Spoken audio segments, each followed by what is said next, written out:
what I think a lot of agencies do not focus on is the very beginning of the retention process, which starts the day you sell the policy.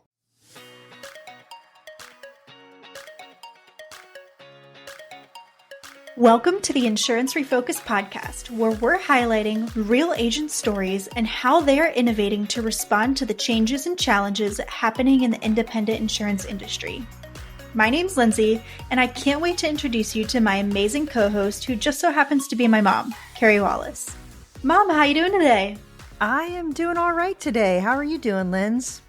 I'm super excited today. We have a great person on. Today has been all about automation. I tell you what, we've had some great automation conversations today, and this one I can already tell is going to be my favorite. Casey, welcome to the show from Stakwise. Great to have you. It's fantastic to be here. Thank you so much for the invitation, Lindsay and Carey. I appreciate it. Yeah. Well, we want to focus today's conversation on retention. I know you have kind of a special view of retention specifically from using automation to help with that. And especially in the hard market, like retention is so important, keeping those clients, because everybody's shopping right now. So that's kind of what I want to get into. But before we do that, will you give me just a little intro into your background in insurance, and then up to like starting Stakwise, what Stakwise is? Sure. Yeah, absolutely. And actually, I think that my experience before the insurance industry has been probably as influential as my insurance experience has been. And that's because I started off as a teacher. So I was teaching high school students in Northeast Dallas or Northeast of Dallas for 7 years, and teaching seniors and really trying to like utilize technology even then was it was energizing. It was a lot of fun. And it also helped me learn in the insurance industry that teachers are actually wonderful salespeople. So anybody listening to this, if you're thinking you want to hire and you don't know where to go or who to target teachers. They don't know they're salespeople, a lot of them, but they sell every single day to class after class of kids that may or may not want to be there, parents, administrators, and they work out really, really well if you nurture them. But that's probably a different podcast. So my experience as a teacher, I tried to push the envelope with technology use in my classroom, tried to get the students engaged, ended up moving into insurance in 2014, was basically a captive, even though I was an independent, because all I had was Progressive and Safeco. Those are the only two carriers I could write with. And eventually ended up taking over operations for another agency and did that for 6 years. So in my insurance journey, I was really blessed to not have direct sales responsibility. I wasn't producing myself at that time, but I had the opportunity to solve problems for my team when they would come to me and say, I have to do this thing 15 times a day and I hate it. Or I need to get a text message on my own personal cell phone when a lead comes in 24 hours a day. And that's an actual request that two of the producers had. And that was always a little weird because I said, like, that's not the expectation. Like, we don't expect that your phone rings or chirps at you at 11:30 at night because that's when the lead came in, but that's what they wanted. So that's a great example because we ended up building workflows to round robin leads between these two producers 24/7. And that was kind of like the moment that I remember thinking, oh, automation and technology can really help and can really solve a lot of problems. However, a lot of agencies or agency owners get to that point where they see the potential. And then I call it the desk flip moment. You've seen the meme where they like, F it and they flip the desk. Like, people get to that point and they have so many other responsibilities on their hand. Payroll, numbers, carrier meetings, all this other stuff. They don't have 5-6 hours a week to go in and build automations. So that's really what Stakwise kind of came from, is a number of people would jump on calls and ask me how to do certain things. And someone said, wish I could just pay somebody to do this for me. And that was really kind of like the genesis of Stakwise. So we just try to take those headaches and also the creativity part of the automations off of the plate of the agency owner. They can outsource them to us. We'll build out whatever's possible and also make sure that it's maintained over time. So That's really kind of my journey from teacher to Stakwise in a very short summary. Before coming and working at Indium, I worked for Big Eye of North Carolina, and they have this whole program that you come in. It's called Insure Academy, and so you anyone in the country can come in, get licensed, and output be hired by one of their members in, I think it's 12 weeks, if I'm not confusing myself. It's been a while, but um, the highest targeted group was teachers, because at that time when I was working there, it was like the height of COVID. Teachers were looking for an out, and teachers make amazing insurance agents. So I am totally with you there on the teacher thing, because you really are. You're selling to students the entire time. You're selling education to them. Absolutely. Yeah, Yeah, you're selling the super cool. attention, or Yeah. you're getting them to sell you their attention. And Mm-hmm. if you think about it, insurance agencies are educating their consumers on what they need and why they need it. And really, I mean, it really is the same thing. So I would agree 1,000%. So yeah. So Casey, tell me, since you've been at Stakwise, you obviously had experience inside the agency, knowing what was needed. Now that you are outside and you're looking at many different agencies, what is the number one challenge that you think agencies struggle with technology? Like what is that? I Or think is there it's one thing? I don't know. Maybe there isn't just one thing. Well, I think that there's two things, but they're very closely related, and one of them is implementation. And that might sound kind of silly because all of these tech vendors have an onboarding process and training and Zoom calls with a one-on-one coach and all these other things.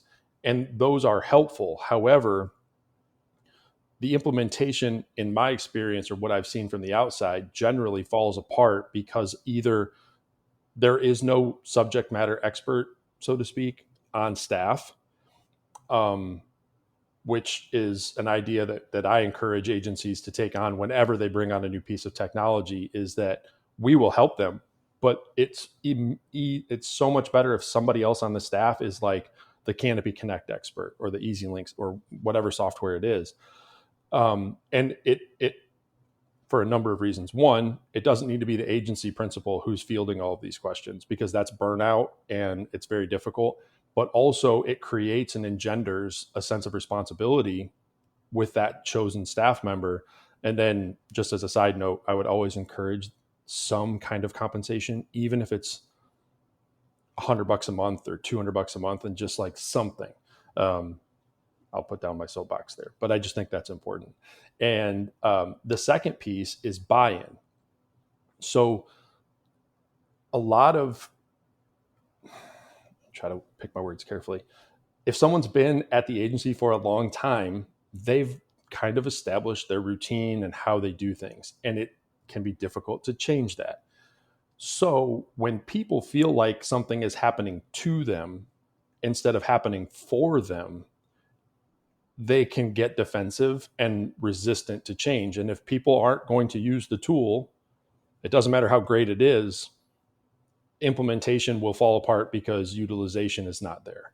So the buy-in piece, and there's a couple different ways I think you can do that. For the Star Wars fans out there, you can try the Jedi mind trick approach, where you try to, like, you have already identified a problem or something you want improved, and to get that buy-in on the the front end, having an open dialogue with your team and saying, this is something I would like to solve. Is this a problem for you? Because I think it's a problem, but is it a problem for you, account manager or producer, or whoever?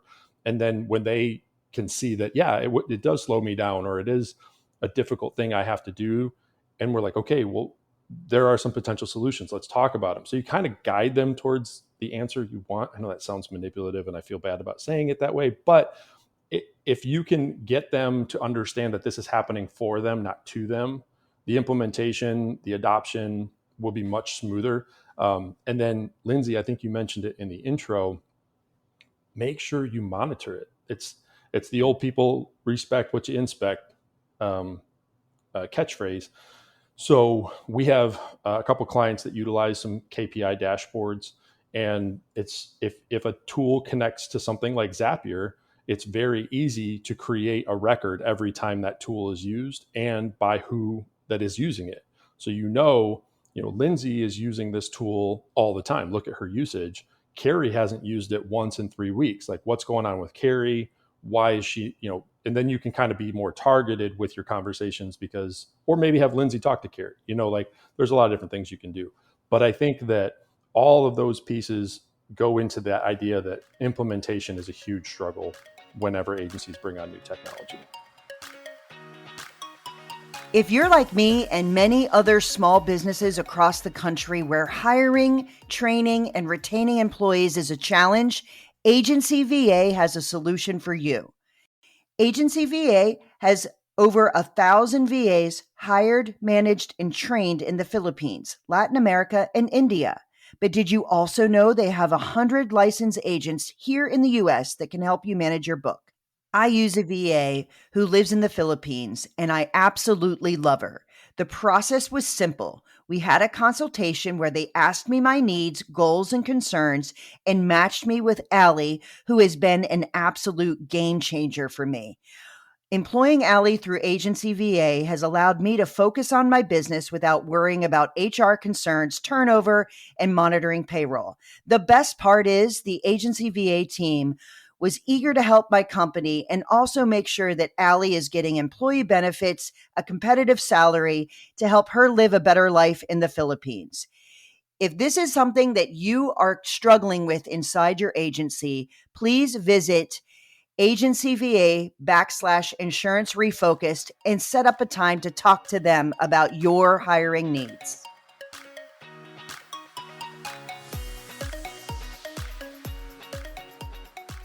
Hey guys, if you're looking to improve your bottom line, allow your team to operate efficiently, and really improve that customer retention, I believe you should check out Ascend. Ascend is the all-in-one insurance payment solution. They are focused on streamlining your invoicing, premium financing, accounting, and they'll even make your carrier payables for you. They are taking agency bill and making it as easy as direct bill. That is a game changer. They integrate with all of the major AMS players, and here's the best part. It's free. There is no subscription, no cost to you. They allow your customers to pay how they want. If you are interested in improving your efficiency, go visit ascend.com/insurance refocused and let them know that we sent you.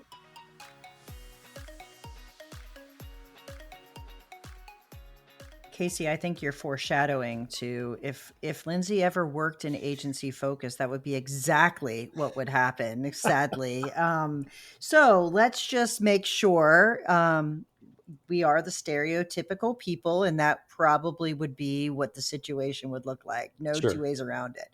Earlier, we were talking, and I used an analogy where she said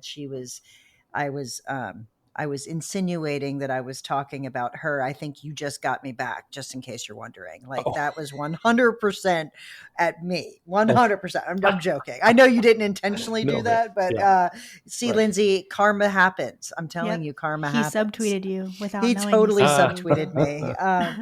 Well, Casey, so I love the idea. I've actually presented on this that because I come at it from a financial perspective, obviously, you can invest and you can look at the shiny object syndrome and you can get all the tech in the world. But if it's not being utilized, if it's not being adopted, it then becomes an expense line item, not an investment, and actually hurts the agency and hurts the culture of the agency, because they become mired and very burnout of all the new things we're trying to do that never actually were put in place appropriately. Obviously, I'm sure you've seen that a million times. So let's talk about, you identify a problem, you find a champion, you implement it appropriately, and you get the buy-in. So let's talk about one of the challenges in our industry right now is in the middle of a hard market. Retention is on the minds of everyone. let's walk through what that might look like. Like, what is the technology that might solve that, and how might an agency owner step through it if they don't have the right system? Sure. Well, I think that I'll start at the end and then kind of go back to the beginning of what I think that process is most effective if it's set up in a certain way. So, on one hand, I think a non-negotiable element of technology in the insurance industry is that your CRM or your AMS has got to have renewal functionality, meaning there's got to be some type of automated way that when that renewal download comes from the carrier, that you're able to immediately contact the customer and also move that particular customer's renewal into some type of workflow. Like, hey, it went up 25%, or it didn't, or this is a gold tier customer, not a platinum. And all of those variables will have a different workflow or a different process to follow. Some agencies, they split their book profitability. And if you're on the bottom half of profitability, you're not getting remarketed unless you call. If you're the premium platinum white glove tier, like, everything's being done whether it needs to be done or not. So understanding what that process looks like for every agency is going to be different. But a non-negotiable is there's got to be a way that that process starts without a human touching it, without a human looking into anything. Not to say that humans don't need to look into it, but the task that's created in one of these platforms that says, why did this go up 75%? Like, oh, well, they bought 2 new bulldozers, or, Junior moved home from college and is now on the auto policy. Like, sometimes there are reasons for that dramatic increase, and those are human, probably always going to be human interactions to some degree. But to me, that's a non-negotiable. But that's also kind of that's the start of the end of the process. What I think a lot of agencies do not focus on is the very beginning of the retention process, which starts the day you sell the policy. Maybe before, maybe during the communications with that prospect as a lead, but certainly no later than when you issue the policy. And what I mean by that is there has to be some type of onboarding process for new customers so that they understand what they can expect at renewal. And if we're not teeing up that opportunity the day you sell the policy, or shortly, I guess within like the first month or so, then you're really losing an opportunity to set expectations for yourself and set expectations for that customer so that they know what's going to happen. So a lot of times we'll see agencies have an onboarding process that is an email from the agency owner, an email from their account manager, an introduction. Those things are great. But beyond that, an expectation and communication that throughout the year, if something happens and changes in your life that could affect your insurance, we need to know about it. And then also teaching them what those things are. Like, they don't necessarily think like having a kid, putting a deck on the back patio, adding a lift kit to their truck. Like, I'm in Texas, I guess I had to say that. But those types of changes, or even a change in career, can affect their insurance score, can affect their opportunities at renewal. So being in communication with them and teaching them those particular bits of information that the average consumer doesn't know because no one's ever told them is one thing.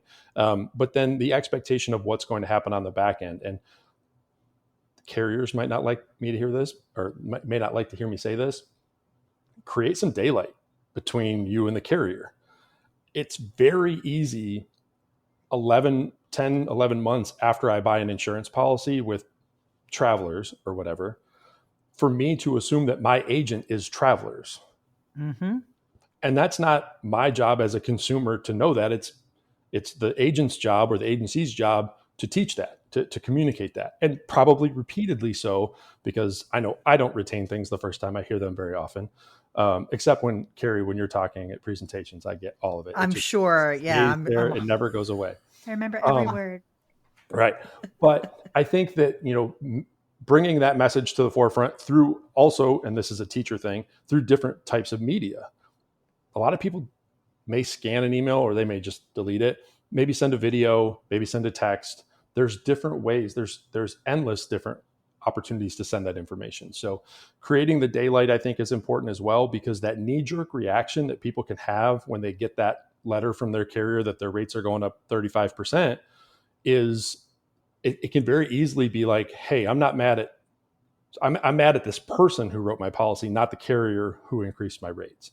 So understanding that then they may not have the gut kind of reaction to go to another carrier, and then you didn't even have an opportunity to talk to them because they were mad at you and now they have cheaper insurance someplace else. So I think all of those components can be built into the onboarding process, including probably the last stage, which I think all agencies should start to implement, is build a renewal questionnaire. It's super simple. We've got a template. We'd be happy to share it. And it's not overly complicated, but what it does is if you set the expectation that every year, I, as your agent, need you to complete this. And what that does is one, hopefully gives you an opportunity to reshop or remarket with updated information without having to go back and forth and play phone tag. It also protects your E&O because every year you're asking them, are you driving for Uber and Lyft? Have you bought a boat? Did you buy?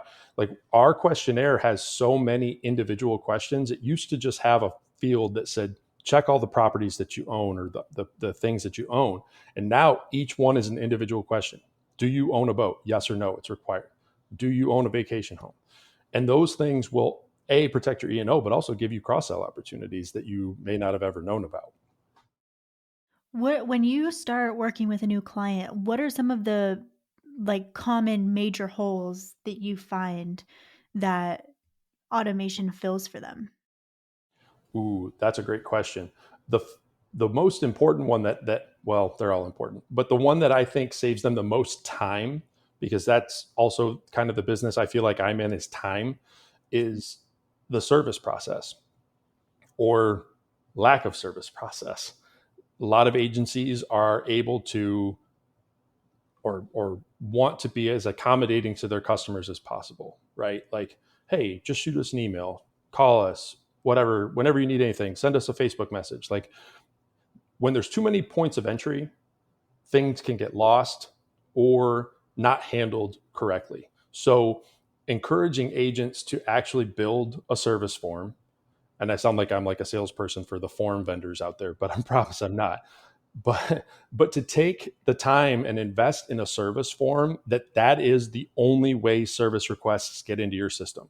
Whether it's a call in and your team is filling the form out, whether it's the client themselves completing it from their phone or their computer, it doesn't matter. It creates consistency both in the data that you're collecting and you're getting the data you need to turn around and make the change versus having to call them back two or three times. But also, it creates a process now. Now we know that, auto endorsements can go to this particular person or virtual employee or whoever handles it.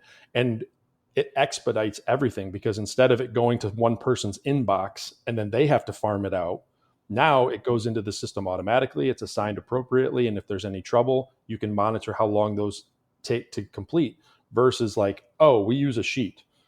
Great, you use a sheet. That's better than nothing. It's so much better than nothing. But is everyone really using the sheet? And how much time does it take them to re-enter all this data onto a sheet versus, hey, let's just put it into a form. Boom, it's where you need it to go. And now you have accountability and efficiency in your service process. So that's the single most important thing we see that agencies are not doing at all. So Casey, Lindsay told you we've had a couple different conversations about automation, and it's funny. It's almost like when someone asks me about financials, and I'm like, oh, well, I mean, it's just on your P&L, and of course that's this, like whatever. I think sometimes people who are using automation forget that those that aren't don't know how to think that way. So, like when you first said, you're going to think about the workflow and the ones that aren't going to be touched by a human. So I've done this inside Agency Focus, so I know what you're talking about, but it could be really hard for someone who doesn't use any automation at all to actually think and understand what you're saying. So I want to break it down like super, super granular. How do you even go about figuring out what those workflows are? And I mean, challenging enough to actually think about them, and then putting them into place is even more difficult for someone who doesn't think that way. So break that down for me a little bit. Sure. That's a, I'm so glad you caught that. That I didn't even think about it. My English teacher in high school, my senior English teacher, she used to say every paper has to pass the 7-Eleven test. And I said, what's the 7-Eleven test? And she said, you need to be able to take your paper into any 7-Eleven anywhere in the country and give it to anybody who's there, and they should be able to read it and understand it. Right. And if you don't, because you might have somebody that's in high school, somebody that's in college, somebody that dropped out, somebody who's a doctor, like it doesn't matter. Right. And I just did that. I didn't pass the It's 7-Eleven all good, test. man. So I do it all the time, you caught actually. me. Yeah. I appreciate it. Yeah.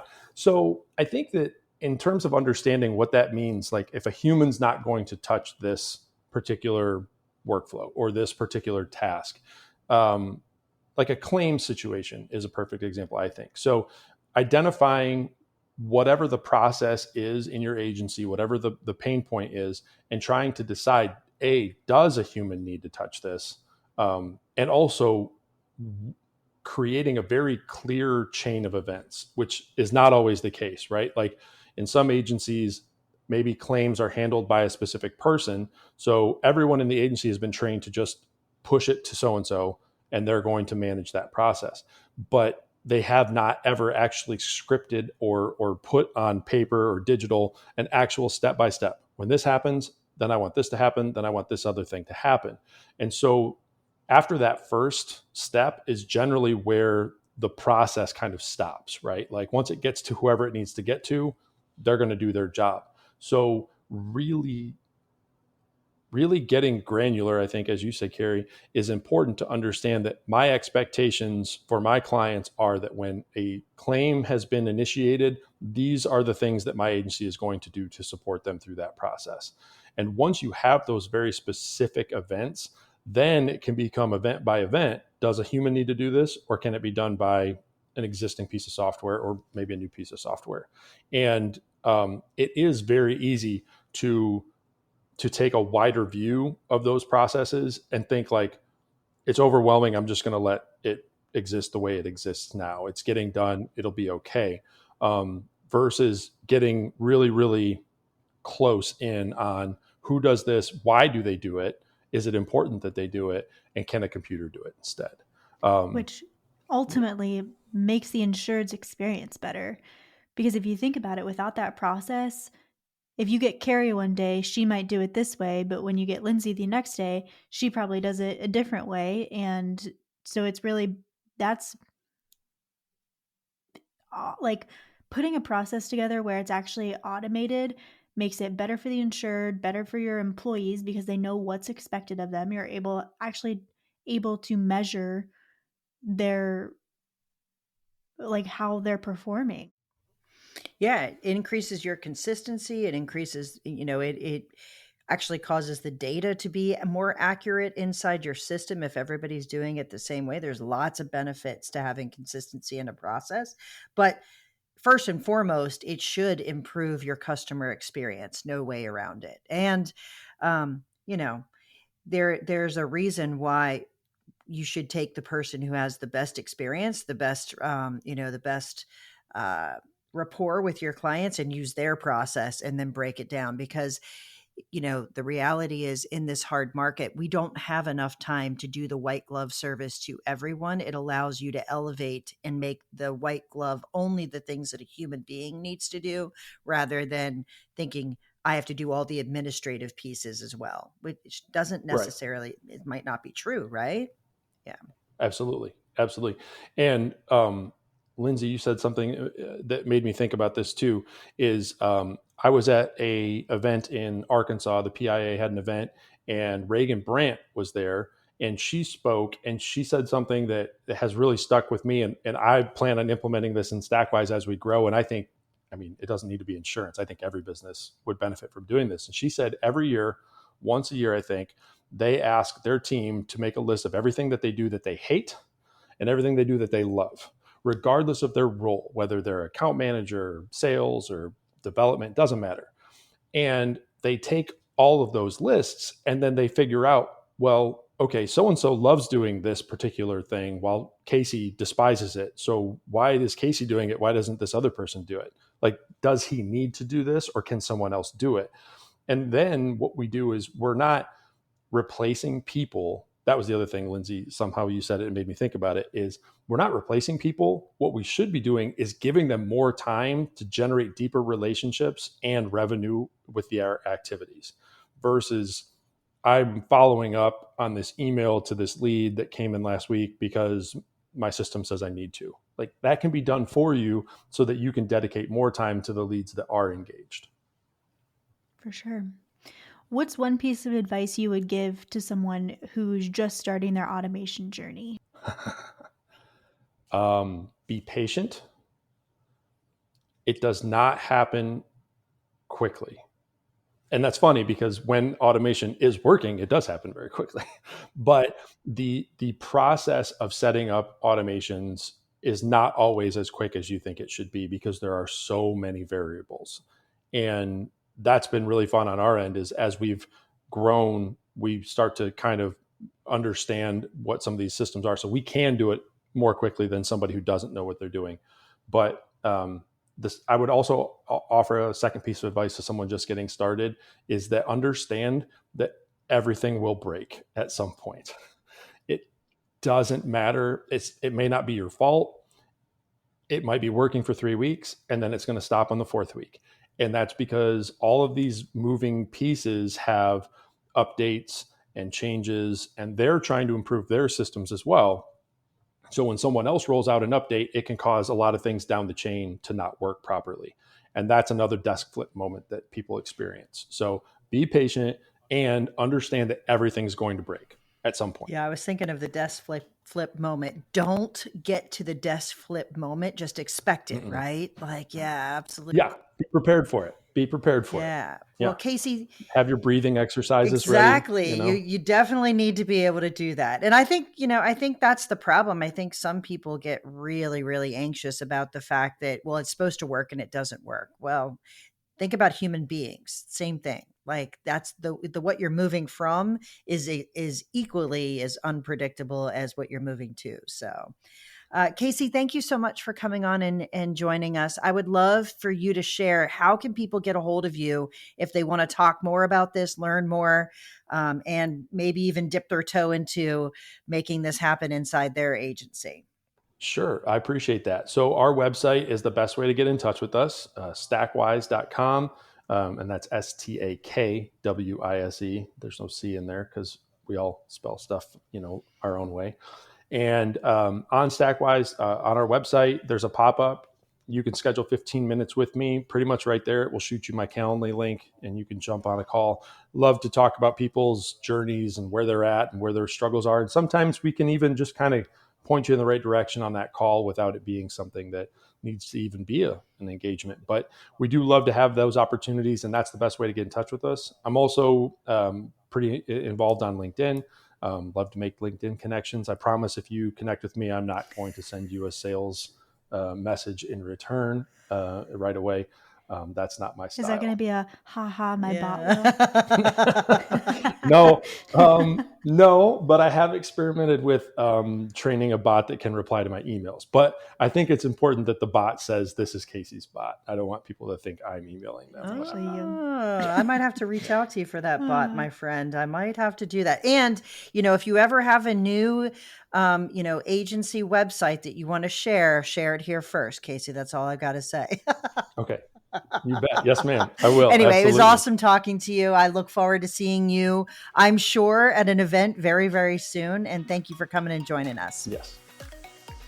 Thank you both so much for having me. It's been a pleasure. I appreciate your time. And look forward to seeing you guys again in person on the road sometime. Thanks so much for tuning in to the Insurance Refocused podcast. If you enjoyed the episode, please be sure to hit subscribe and leave us a review so you'll never miss us. Want to learn more about how Agency Focus can help you grow your agency? Head to agency-focus.com or email Carey directly at carey@agency-focus.com. If you need to get in touch with me, feel free to shoot me an email at lindsay@agency-focus.com. Thanks so much for tuning in. We'll see you next week.